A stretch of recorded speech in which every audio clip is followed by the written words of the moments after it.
আল্লাহর নবী সেজদার মধ্যে পড়ে কাঁদতে থাকবে, ইয়া রব হাবলি উম্মতি, আল্লাহ আমার উম্মত গুনাহগার, আমার উম্মত গুনাহগার, আমার উম্মত গুনাহ করে ফেলছে। আল্লাহ আমার উম্মতের কি হবে? আল্লাহ আমার উম্মতের হবে কি? আল্লাহ পাক ডাক দিয়ে বলবেন, হাবিব আপনি আর সেজদায় পড়ে থাকবেন না, মাথা উঠান। আপনি কাঁদেন কেন? মেহেশর তো আপনার কান্নার জন্য না নবী, উঠেন, আপনি মাথা উঠান।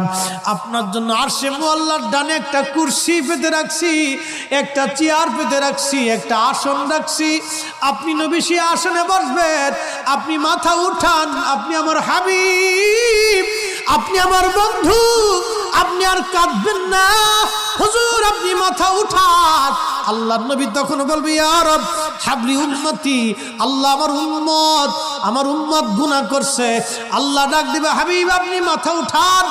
আপনি সর্বপ্রথম হামদের পতাকা উড়াবেন, আপনি সুপারিশের পতাকা উড়াবেন, আপনি যাকে খুশি তাকে নিয়ে জান্নাতে চলে যান। একবার জোরে বলা যাবে কি সুবহানাল্লাহ? নবী আমার ডেকে বললেন, আয়েশা রে, মানুষের জীবনের কঠিন সময় যখন তার মৃত্যুর সময় এসে যায়, কঠিন মৃত্যুর দূত আসে, যখন গুনাহগার ব্যক্তি, যখন নাফরমান ব্যক্তির কাছে মৃত্যুর দূত আজরাইল আলাইহিস সালাম আসে, বিকট চেহারা নিয়ে আসে, দুর্গন্ধময় পোশাকগুলি নিয়ে আসে, দুর্গন্ধময় পোশাকগুলি নিয়ে আসে, বান্দাকে ধরতে আসে।